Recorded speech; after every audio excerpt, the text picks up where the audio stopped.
Oil వేడెక్కిన తర్వాత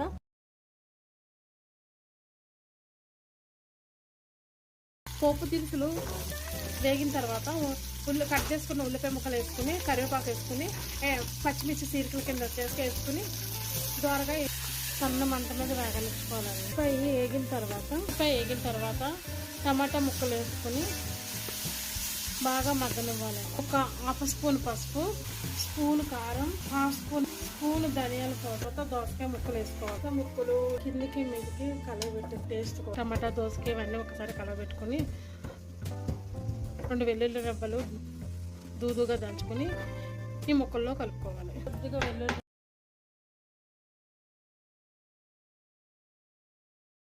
ఒక విజిల్ వచ్చేసిందో దించేసుకోవాలండి. దోసకాయ టమాటా కర్రీ చాలా రుచిగా ఉంటుంది, చాలా బాగుంటుంది. మీరు కూడా ట్రై చేసి కామెంట్ రూపంలో నాకు తెలియజేయండి. సబ్స్క్రైబ్ చేయడం మర్చిపోకండి.